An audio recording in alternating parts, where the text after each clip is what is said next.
میرے جو step father ہیں انہوں نے میرے ساتھ زنا کیا ہے. 2.5 سال میں اپنی والدہ کے پاس رہی ہوں اور 2.5 سال میں تقریباً 7 سے 8 مرتبہ انہوں نے میرے ساتھ زنا کیا ہے. اس دن وہ آیا تو رات کا ٹائم ہوا تو میری والدہ مجھے کہتی کہ آپ نے ان کے ساتھ سونا ہے. اپنی والدہ کی ضد میں تنگ آ کر مجھے انہی کے ساتھ سونا پڑا. انہوں نے بھی مجھ سے یہ زیادتی کی, زنا کیا تھا. مطلب یہ ہوا کہ آپ کی سگی ماں آپ کو بیچ رہی تھی؟ بیچ رہی تھی جی.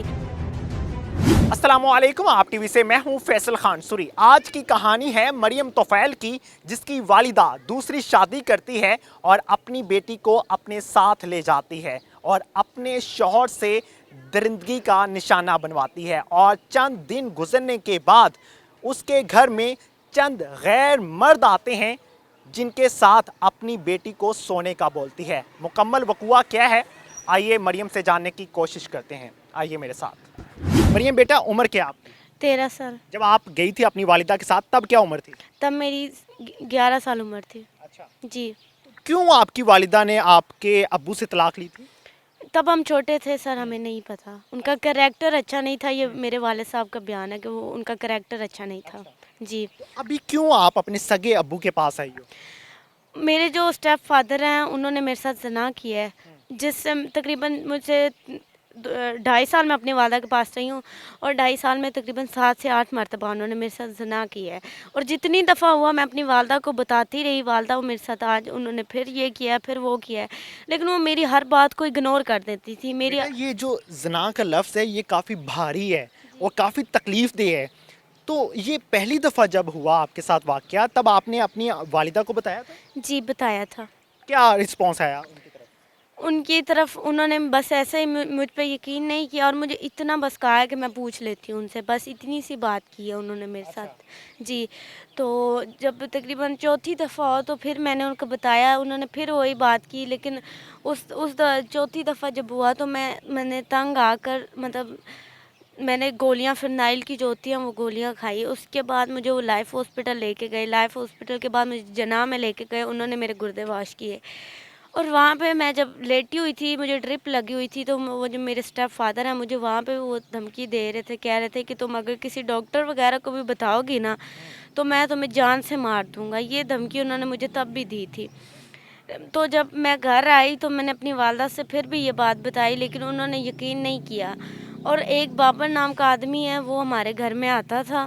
اس دن وہ آیا تو رات کا ٹائم ہوا تو میری والدہ مجھے کہتی کہ آپ نے ان کے ساتھ سونا ہے. سونے؟ جی. مجھے انہوں نے ایسا کہا. میں حیران ہو گئی. میں نے کہا والدہ میں کسی غیر مرد کے ساتھ نہیں سوؤں گی, مجھے نیچے سو جانا منظور ہے لیکن میں کسی کے ساتھ نہیں سوؤں گی.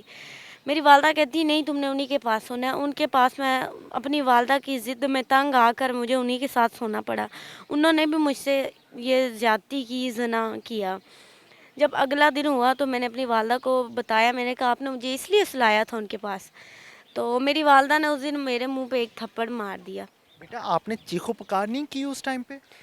اس ٹائم پہ کی ہے, لیکن وہ ایک مطلب کہ جہاں پہ وہ رہتے تھے اس ایک سیکریٹ سا مکان تھا, اس میں شخص کون تھا؟ کیا اس نے پیسے دیے تھے آپ کی والدہ کو؟ کیا معاملات تھے؟ سر پیسے دیے, مجھے تو لگتا ہے انہوں نے پیسے دیے ہیں, لیکن اس شخص کا مجھے نہیں پتا کیونکہ وہ ہماری فیملی میں سے بھی نہیں تھا, ہمارے رشتہ داروں میں سے بھی نہیں اس کا تھا. مطلب یہ ہوا کہ آپ کی سگی ماں آپ کو بیچ رہی تھی؟ بیچ رہی تھی جی. تو وہ شخص کو میں نہیں جانتی تھی. وہ کوئی خان پٹھان جسے کیا کہا جاتا ہے نا, وہ کوئی پٹھان تھا, مری سے تھا, یہاں کا نہیں تھا. تو اس کے ساتھ جب میری والدہ نے مجھے سلایا, اگلے دن میں نے یہ بات سوچی. میں نے کہا کہ جو ماں کسی غیر مرد کے ساتھ سلا سکتی ہے نا اس کو ہر بات کا علم ہے. اس دن مجھے یہ یقین ہوا کہ جو میرے ساتھ زیادتی ہو رہی ہے یہ میری والدہ کے کہنے پہ ہو رہی ہے اور ان کی وجہ سے ہو رہی ہے. تو سر ایک دن وہ گھر نہیں تھے تو میں نے دیوار پھلانگی ہے. دیوار پھلانگ کے تو میں باہر آئی ہوں سڑک پہ. ایک آدمی نے میری ہیلپ کی ہے جن کے موبائل سے میں نے اپنے والد صاحب سے کانٹیکٹ کیا ہے. کانٹیکٹ کرنے کے بعد میں اپنے والد صاحب کے پاس آئی ہوں, اور جب میں اپنے والد صاحب کے پاس ابھی پہنچی بھی نہیں ہوں, انہوں نے ایف آئی آر درج کروائی ہے کہ کوئی اس کو میں نہیں جانتی, میرے والد کا نام لیتی ہیں. آپ کتنے بہن بھائی تھے؟ ہم صرف 2 بہنیں ہیں. جو دوسری شادی کی آپ کی والدہ نے اس میں سے کوئی ہوا ہے بچہ؟ اس میں سے 3 لڑکے ہیں, 3 میرے بھائی ہیں. تو وہ میری جو والدہ ہیں انہوں نے پہلے ہی ایف آئی آر درج کروا دی کہ اس آدمی کو میں نہیں جانتی جو میری بیٹی کو اغوا کر کے لے گیا. حالانکہ جو میرے والد صاحب ہیں کسی دور میں ان کے شوہر تھے اور وہ ان کی بیوی تھی.